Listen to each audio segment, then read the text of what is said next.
Hey everyone, so I'm finally doing my perfume miniature collection, and I actually filmed this a while ago, but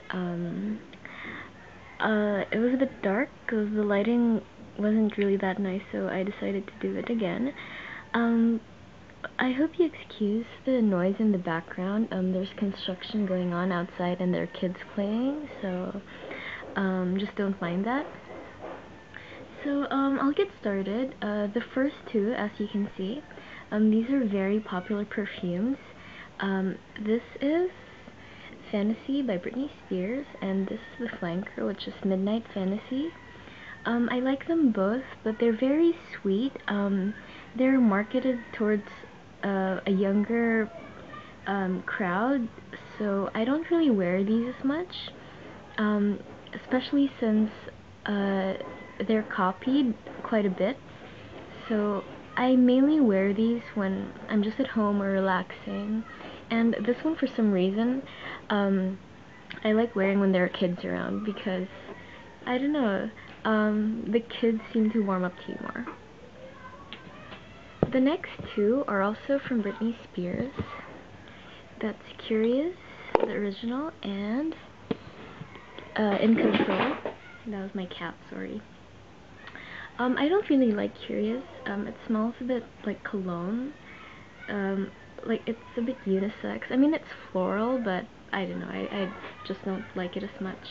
But In Control, the flanker, that's, well, probably out of the four, that's my favorite. It's really yummy, and it's a very cozy fragrance that's not too heavy if you want to wear it in the summer.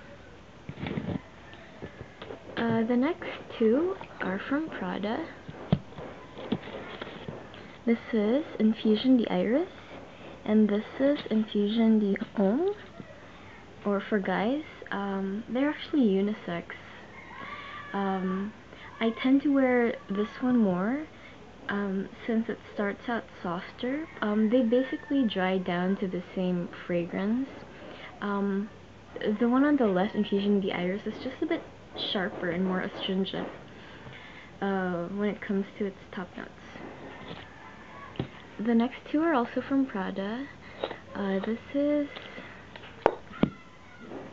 the original. Oh no, that's Eau de Parfum Tender, and this is the original. There. They're both, for me at least, like cold weather scents. They're kind of heavy and powdery, a bit musky. They both remind me of velvet for some reason, but they're not velvety fragrances, if you know what I mean. Tender isn't necessarily like a lighter version of the original, but it's just more updated, like it's a bit more modern.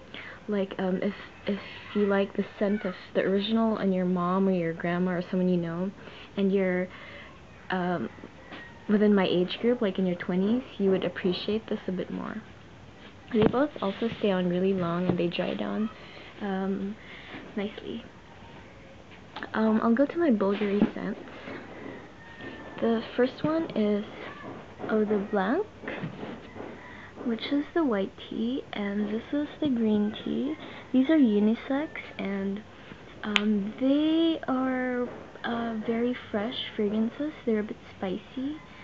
To me, the white one is a tad bit milkier, and the green one is well, like Infusion d'Iris, almost like astringent. I mean, if you can see the similarities right there. So yeah, the green one is spicier, and they're both skin scents, so they don't project at all, at least in my experience. So you can only like smell yourself smelling really good and fresh, but don't expect anyone to compliment you on these fragrances too much unless you have a spray bottle and you spritz all around. But these dabbers, yeah, they're very close to the skin. The next one is also from BVLGARI.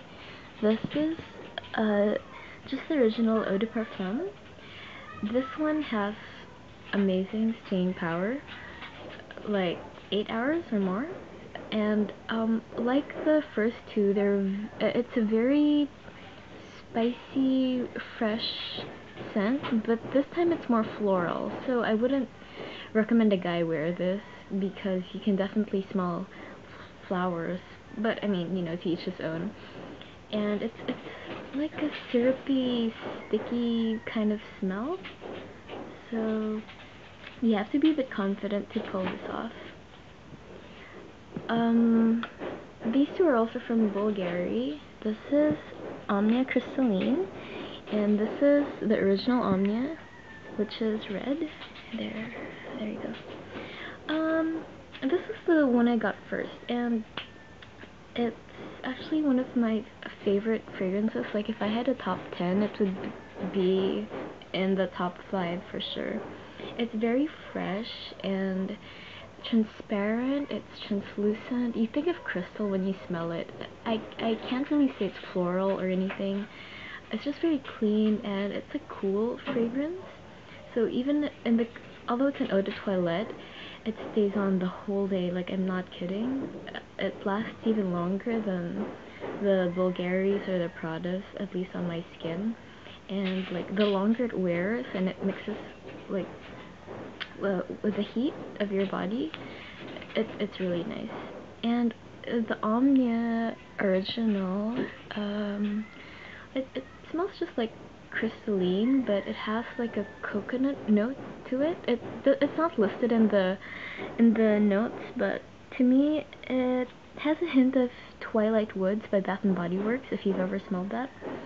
So yeah, it's clean, but with a hint of creamy coconut and woods.